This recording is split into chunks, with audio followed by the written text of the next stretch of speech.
Beliau merupakan mahasiswi dari Universitas melalui Friends Radio, teman musikmu sepanjang hari. Terima kasih untuk teman-teman Friends yang sudah melive-kan acara kita.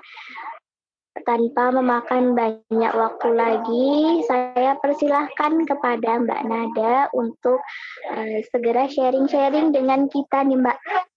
Kita sangat menantikan ilmu yang akan disampaikan oleh Mbak Nada. Nanti sharing akan kita mulai selama 20-30 menit. Setelah itu baru akan saya buka sesi tanya jawab.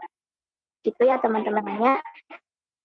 Saya harap teman-teman bertahan dari awal hingga akhir. Terima kasih Mbak Nada. Selamat malam. Selamat malam Widya. Assalamualaikum. Waalaikumsalam warahmatullahi wabarakatuh. Gimana Mbak Nada, kabar sehat kah? Alhamdulillah saya sehat. Widya gimana dan Alhamdulillah teman-teman semua sehat di sini?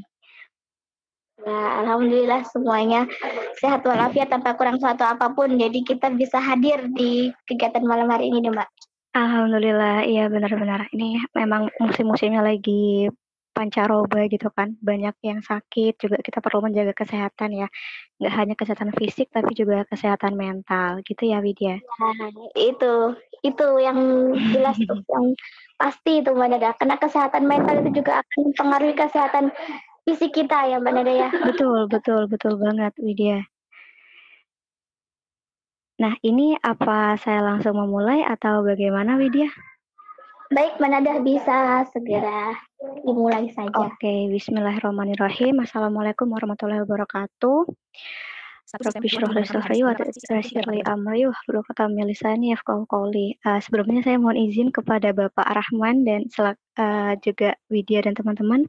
Saya di sini bukan sebagai tadi yang disebutkan oleh Widya ya, narasumber yang luar biasa, kesannya kayak yang seperti apa gitu kan. Karena kemarin waktu Widya menelpon pun atau menghubungi saya juga, saya disebutnya untuk sharing online begitu. Nah, karena sifatnya sharing, jadi saya berharap kalau nanti di sini teman-teman atau kakak-kakak semuanya di sini bisa juga memberikan saya ilmu gitu supaya kita saling belajar dan saling membagi ilmunya. Jadi bukan hanya satu arah aja gitu ya.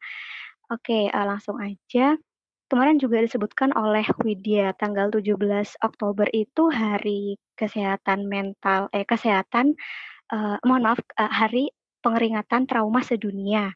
Nah, betul kata Widya juga mengingatkan kepada saya bahwa pentingnya kita untuk mengingat hari tersebut bukan karena kita ingin untuk merayakan kebahagiaan di atas penderitaan orang lain, tapi karena pentingnya kita mengetahui peringatan hari itu adalah untuk yang pertama kita mengetahui nih kira-kira sebab dari trauma itu apa saja, kemudian dampaknya apa saja, bagaimana upaya untuk bisa meningkatkan kesadaran akan trauma tersebut di dalam masyarakat, dan bagaimana cara kita untuk bisa berbicara kepada orang yang masih mengalami trauma dalam hidupnya dan bagaimana kita mengatasi trauma itu sendiri, terus juga bagaimana kita kemudian bisa mencari jalan keluar ataupun akhir dari masa-masa yang mungkin kelam bagi kita, terus juga bagaimana akhirnya kita bisa keluar dari terowongan yang gelap tersebut.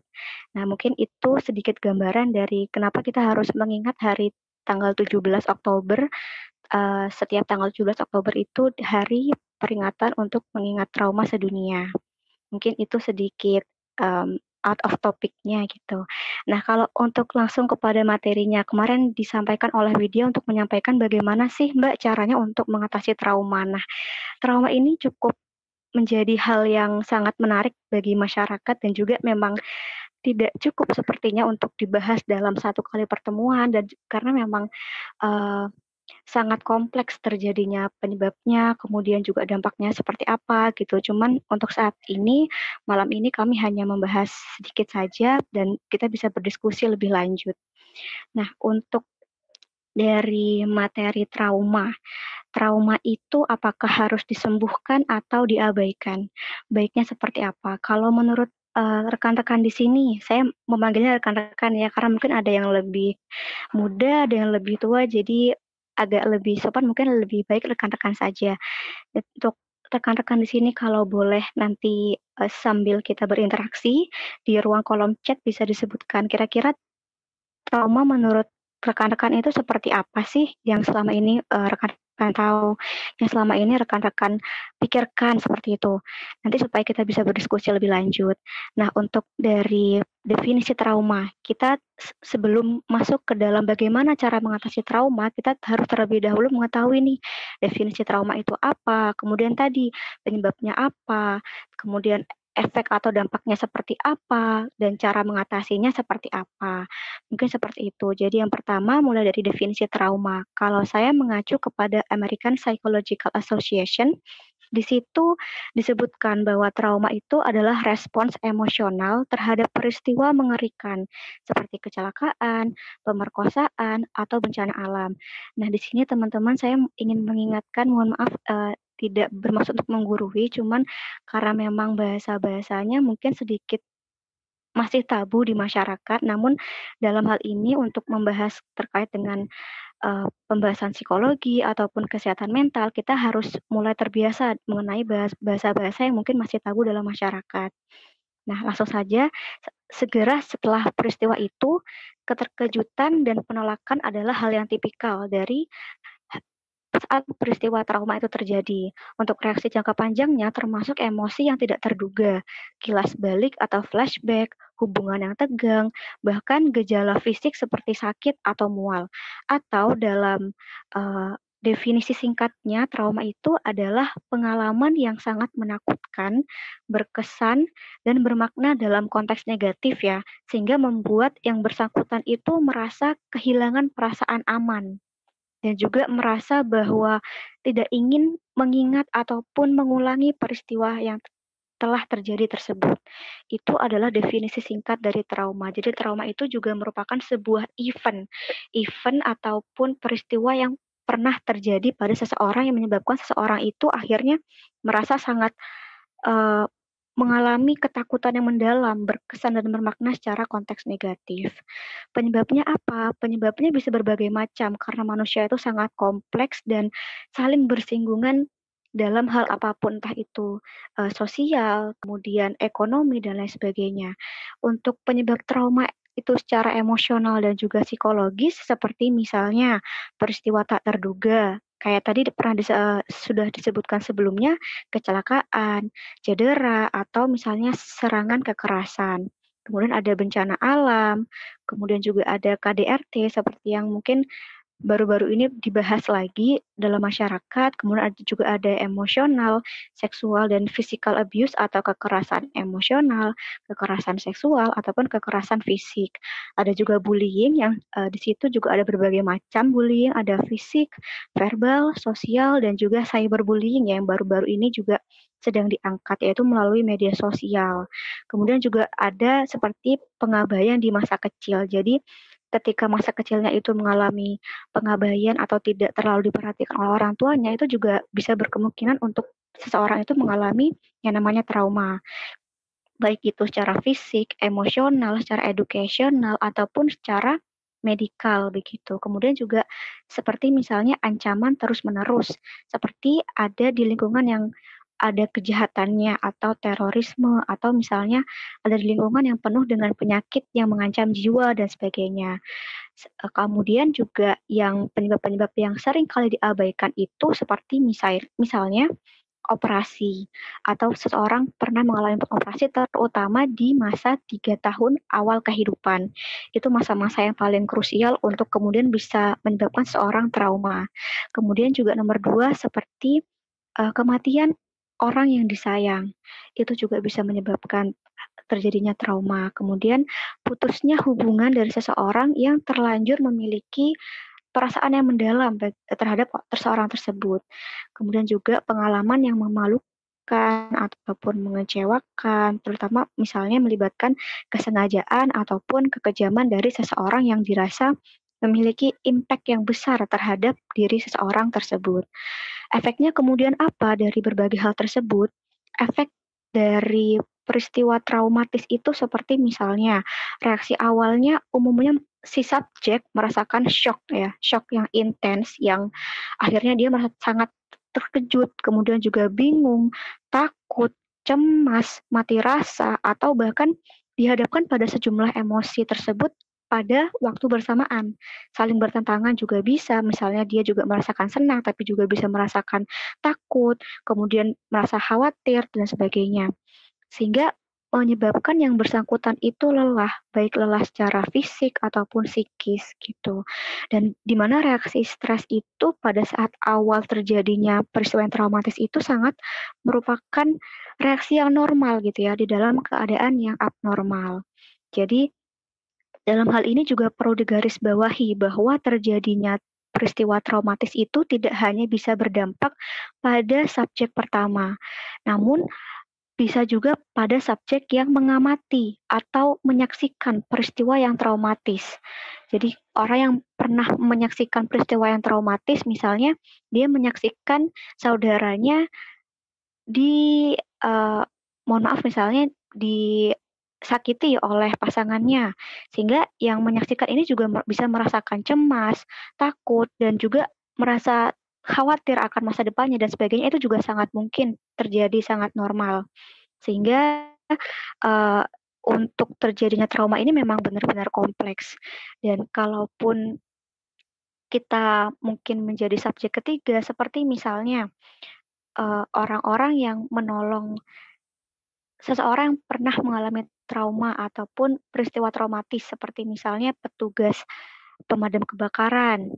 Nah, tidak hanya orang-orang yang menjadi korban dari kebakaran tersebut, tapi juga pemadam kebakaran tersebut bisa mengalami trauma karena menyaksikan peristiwa yang traumatis tersebut. Sehingga orang-orang di garis depan gitu ya kita menyebutnya, itu kita harus juga menjaga terutama kesehatan psikis kita sebelum kita menolong orang lain, seperti itu. Jadi, juga selanjutnya itu selain kita menyaksikan secara langsung, kita juga bisa mengalami reaksi traumatis dari peristiwa itu ketika kita dihadapkan pada berita yang begitu banyak. Jadi misalnya ada banyak berita nih, sekarang kan mungkin lebih mudah ya kita mengakses berbagai berita di media sosial, entah itu, melalui media elektronik ataupun melalui berbagai macam yang ada sekarang, itu juga bisa terjadi.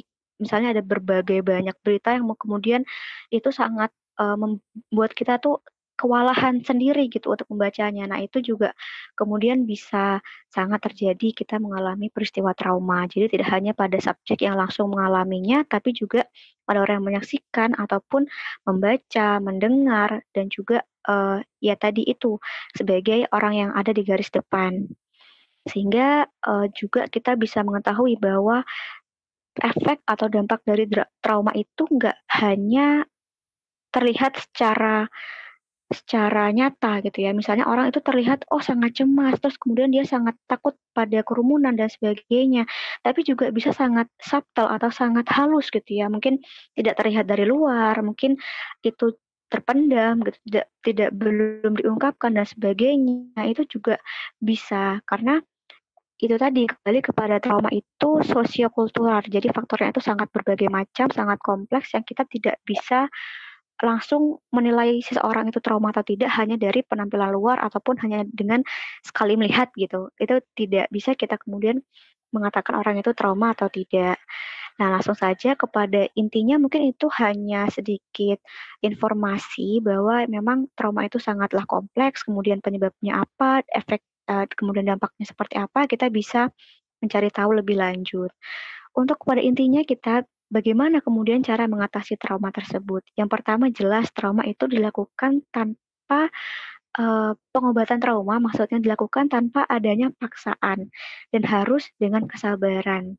Tentu ya, mungkin kesabaran ini terdengar klise, tapi memang kita butuh yang namanya kesabaran ini dalam menghadapi atau mengatasi yang namanya trauma. Dilakukan tanpa adanya paksaan. Sekali lagi, tanpa adanya paksaan harus inisiatif dari yang bersangkutan. Seperti misalnya, ini saya menarasikan dari berbagai narasumber, dari jurnal, dari artikel, kemudian juga dari tokoh-tokoh yang memang membahas atau concern pada bidang trauma. Yang pertama, memberikan kita waktu. Memberikan kita waktu untuk kemudian bisa merasakan duka misalnya, merasakan marah, merasakan syok, merasakan cemas, dan lain sebagainya. Jangan membuat diri kita itu jangan memaksakan gitu. Misalnya kita terlalu memaksakan untuk ayo kita kembali bangkit lagi, ayo kita kembali baik lagi, tapi kita terlalu memaksakan diri kita untuk bisa segera bangkit, untuk bisa kembali beraktivitas secara normal.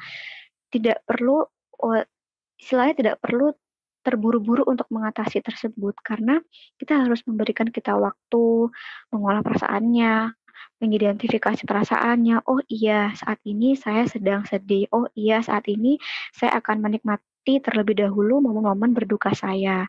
Seperti itu. Tidak apa-apa untuk bilang kepada orang lain bahwa sebentar ya, saya butuh waktu untuk memproses perasaan saya, pikiran saya, karena saya saat ini sedang dalam proses berduka misalnya, dalam proses ingin marah, tapi saya masih ingin mengolah dulu, ingin mencari tahu kira-kira penyebab marahnya saya itu karena apa, kemudian bagaimana seharusnya saya bersikap. Karena kita perlu menyadari bedanya dari emosi dan perilaku.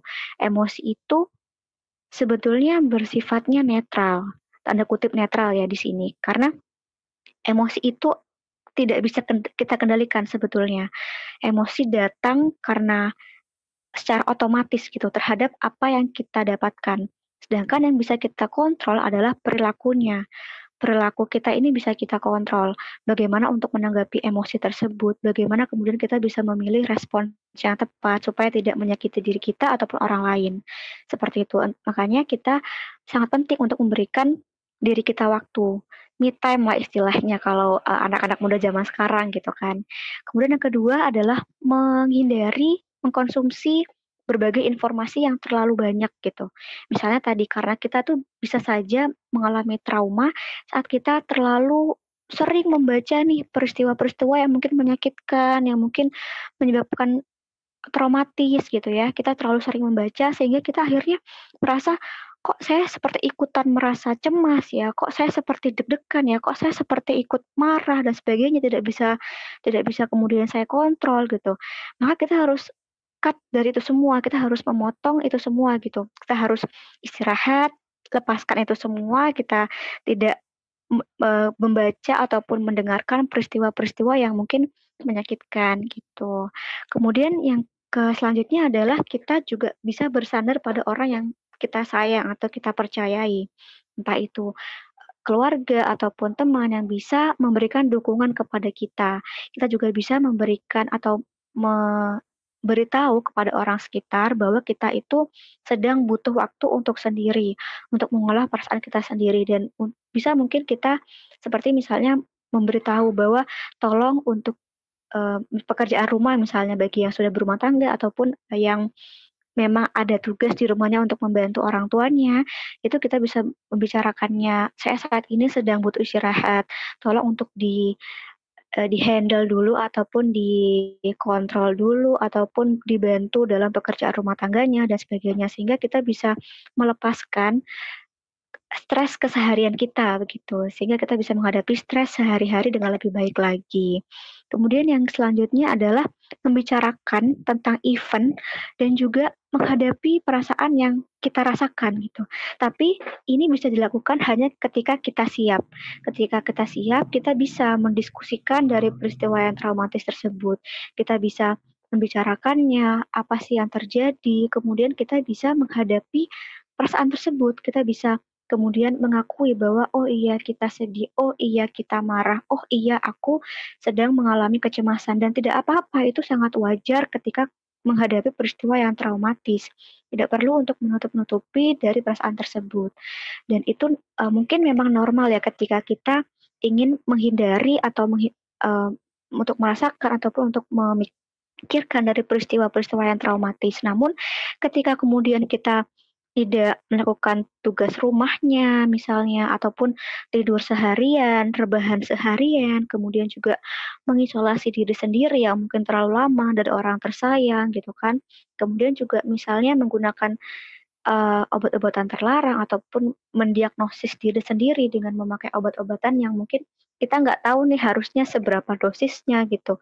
Itu juga tidak baik gitu untuk mengatasi yang namanya trauma itu sendiri.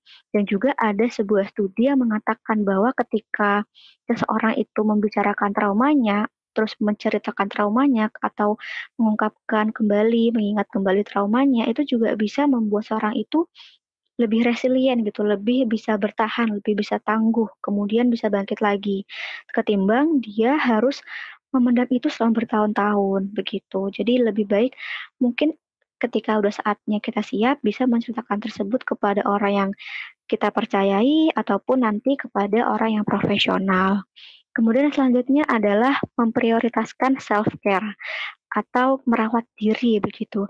Jangan lupa untuk makan makanan yang bernutrisi, kemudian juga berolahraga, tidur yang cukup, juga bisa menggunakan uh, misalnya seperti kita hobinya mewarnai atau misalnya menulis, mendengarkan musik, tidak apa-apa. Kita juga bisa misalnya menikmati angin di pagi hari gitu kan. Itu kadang-kadang sejuk banget gitu. Itu juga sangat bisa untuk kita kemudian bisa memberikan kita waktu berpikir kalau mungkin dalam bahasa Islam muhasabah gitu ya. Itu bisa kita berpikir, kemudian kita juga bisa menyadari, oh iya saya sedang seperti ini, kira-kira saya harus seperti apa ya baiknya gitu. Kemudian selanjutnya seperti tadi, kembali diingatkan bahwa kesabaran itu sangat penting. Jadi ketika punya reaksi yang sangat kuat gitu ya, reaksi tadi yang seperti intens, dalam hal ini negatif pada peristiwa yang di-stres atau misalnya menyebabkan traumatis itu sangat normal. Jadi harus kita sabar satu hari demi hari untuk bisa sembuh. Kemudian ketika sehari-hari itu sudah berlanjut, kita juga bisa kemudian kembali ke aktivitas seperti normal pada umumnya gitu. Kita tidak boleh melihat bahwa uh, mungkin ketika kita mengalami atau mengatasi trauma ini terlihatnya seperti membosankan, kemudian kok nggak kunjung sembuh sih, kok kayaknya tidak ada improvement-nya, kok tidak ada perkembangannya begitu. Kita perlu saya suka ini ada ilustrasi yang pernah saya dapatkan gitu ya dari teman saya bahwa ketika kita melihat suatu um, rutinitas yang mungkin dirasa itu membosankan, kita perlu lihatnya dari perspektif yang berbeda. Mungkin selama ini kita mengiranya kita tuh sedang berputar-putar di lingkaran yang sama. Seperti kita berlarian di sebuah lapangan gitu ya. Putar-putar di situ aja kayak tidak ada progres gitu. Namun sebetulnya kita perlu melihat di dalam perspektif yang berbeda. Seperti misalnya kita itu sebenarnya setiap hari sedang menaiki tangga yang melingkar gitu. Ketika kita memikirkan hal itu, maka saya langsung mikir, oh iya ya, betul juga. Meskipun setiap hari prosesnya itu mungkin sama, kemudian kita melewati rutinitas yang itu aja, namun setiap hari itu sebenarnya kita sedang menaiki tangga, tangga demi tangga, satu langkah demi langkah. Setiap hari kita menuju lebih baik gitu.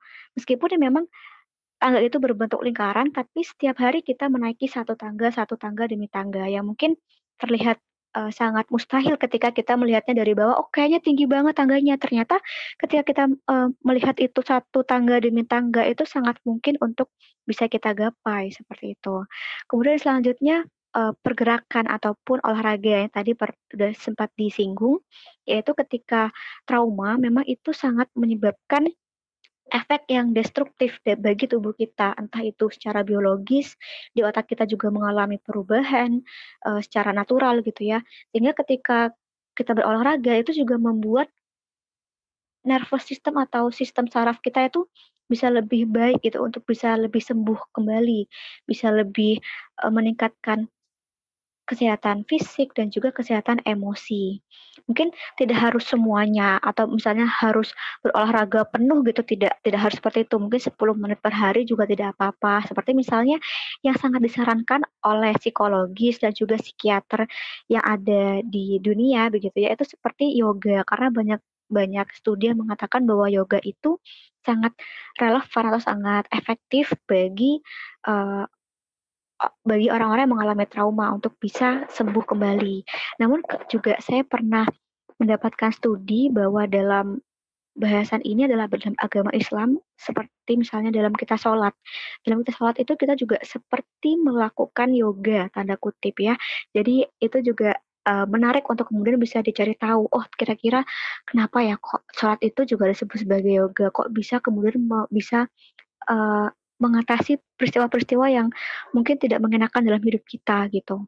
Sehingga tadi itu kalau misalnya yoga itu disebutkan bahwa studi itu ketika kita melakukan yoga, kita bisa membedakan antara emosi yang negatif, kita bisa fokus kepada tubuh kita, kemudian kita juga bisa merasakan uh, angin-angin yang berderai gitu atau angin-angin yang berhembus di tubuh kita bisa merasakan sensasi yang ada di tubuh kita juga bisa merasakan sense of fulfillment, jadi kita merasakan penuh gitu, kita bisa merasakan mindfulness atau bisa merasa sadar penuh, bisa lebih tenang, kemudian bisa lebih produktif dalam melakukan tugas-tugas, dan hal ini juga didukung oleh berbagai penelitian bahwa olahraga itu juga bisa melepaskan hormon-hormon seperti serotonin, endorfin, dan lain sebagainya yang kemudian berperan dalam mengelola suasana hati, meredakan cemas atau stres, mengurangi rasa sakit, dan lain sebagainya. 30 misalnya 30 menit per hari gitu ya. Jalan santai biasa aja ataupun semacamnya itu juga bisa kemudian lepaskan dari hormon-hormon yang bisa mengelola suasana hati tersebut. Selanjutnya adalah connect dengan orang lain atau kita terhubung dengan orang lain.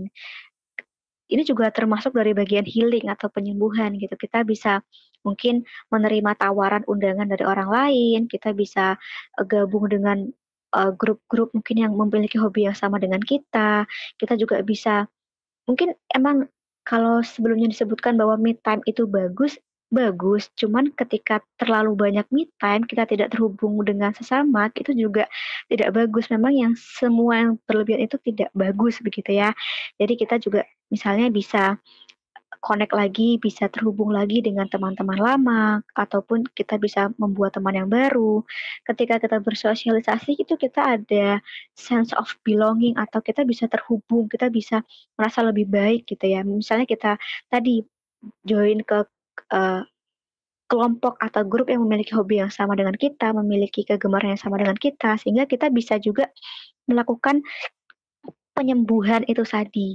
Atau selanjutnya itu seperti ask for help. Ketika misalnya itu tidak mungkin terlalu banyak membantu, kita bisa kemudian mencari kenyamanan kepada orang yang profesional seperti misalnya ustadz gitu ya, bagi yang memang nyaman menghampiri ustadz ya menghampiri ustadznya atau ustazahnya, kemudian kita bisa kepada profesional. Mungkin memang pada awalnya tidak bukan pada awalnya, mungkin pada saat selama proses penyembuhan kepada orang yang profesional itu tidak harus menyampaikan secara detail tentang traumanya, tentang peristiwa apa yang terjadi, bagaimana detail-detailnya itu tidak perlu untuk dijelaskan. Tapi kita perlu orang yang benar-benar mendengarkan secara atentif, secara penuh perhatian, dan tanpa adanya penghakiman gitu. Kita benar-benar didengarkan, kita benar-benar didukung, dan lain sebagainya. Atau juga bisa bergabung kepada orang yang pernah mengalami trauma yang sama, supaya kita bisa mengetahui, oh cara mereka melakukan proses penyembuhan itu seperti apa, oh cara mereka kemudian bangkit untuk bisa lebih baik ataupun bahkan berkontribusi lebih banyak kepada sekitarnya itu bagaimana, sehingga bisa mempercepat proses penyembuhan kita. Dan jika misalnya itu dirasa belum cukup, mungkin memang ada saatnya kita perlu mencari konselor yang lain atau perlu mencari psikolog yang lain, karena memang ketika kita ke profesional itu sama seperti kita ke dokter, ada yang cocok, ada yang nggak cocok gitu kan. Ketika kita satunya tidak cocok, oh mungkin satu lainnya bisa lebih cocok seperti itu. Mungkin dalam hal ini ketika kita bertemu dengan psikolog atau psikiater, kita diberikan terapi-terapi yang memang objektif, yang memang terbukti sudah banyak studi yang mengatakan bisa menyembuhkan peristiwa trauma. Kemudian juga seperti misalnya, ini mohon maaf ini izin mungkin sedikit berlebihan, maksudnya sedikit melewati batas waktu, cuman memang rasanya banyak yang ingin dibicarakan, cuman ini saya coba untuk memadatkan begitu ya. Kemudian selanjutnya seperti mengikuti kegiatan kerelawanan. Nah, ketika kita melakukan kegiatan kerelawanan, misalnya kayak Mbak Widi ini kan juga bersifatnya relawan gitu, membantu kemudian di Pertuni Jawa Timur, khususnya Jember, untuk bisa menjembatani orang-orang yang ingin belajar lebih lanjut lagi, untuk bisa memberikan edukasi kepada masyarakat. Itu juga bisa memberikan kita sense of power atau memberikan kita kekuatan dalam tubuh, dalam diri kita gitu. Sehingga kita bisa merasakan adanya pencapaian, adanya pengurangan untuk merasa helpless, merasa tidak berdaya, kemudian bagaimana kita mengingat, oh kita ternyata punya punya kekuatan untuk bisa membantu orang lain, untuk bisa menghadapi trauma ini adalah dengan membantu orang lain, seperti itu. Sehingga perlu kita mengizinkan bagaimana membantu orang lain, kemudian membantu orang yang membutuhkan itu bisa kemudian membentukkan diri kita sembuh dari luka yang ada gitu. Kemudian yang terakhir kalinya mungkin ya sedikit kalau dibilang klise mungkin tidak juga klise karena memang terhubung dengan Tuhan. Kita sebagai warga negara Indonesia pasti juga menganut ideologi Pancasila ya, itu percaya kepada Tuhan Yang Maha Esa, dan kita semua di sini tentunya beragama gitu. Ketika kita kemudian menggantungkan semua urusan kepada Yang Maha Kuasa, kepada Yang Maha Besar, yang lebih besar daripada masalah yang ada pada diri kita, itu sangat mungkin kita sembuh gitu, karena memang semuanya itu ada pada tangan Yang Maha Kuasa. Bukan kita menggantungkan kepada manusia atau kepada lainnya yang sifatnya tidak kekal, sehingga kita mungkin akan merasa, "Oh, kok kemarin saya, terhubung dengan si A, oh tapi kok ternyata sekarang dia tidak seperti peduli ya dengan saya." Itu kemudian kita merasa tidak tidak ingin untuk sembuh lagi dari traumanya. Itu kan kemudian kita merasa tidak berdaya lagi gitu. Namun ketika kita menggantungkan sesuatu pada hal yang kekal, pada sesuatu yang pada Tuhan gitu yang Maha Kuasa, maka kita mungkin akan lebih kuat, akan lebih bisa bertahan, akan lebih bisa menghadapi peristiwa-peristiwa yang ada begitu. Seperti dalam hal ini mungkin dalam Al-Qur'an gitu ya, Al-Baqarah ayat 186, bahwa ketika kita berdoa, maka Allah itu akan mengabulkan doa-doa dari orang yang akan berdoa begitu. Jadi ketika kita berdoa, ketika kita kemudian mencari tahu, kita meminta pertolongan, itu sangat mungkin dan memang dikabulkan dengan 3 cara. Mungkin iya, mungkin ditunda, atau mungkin ada gantinya lebih baik lagi. Seperti itu.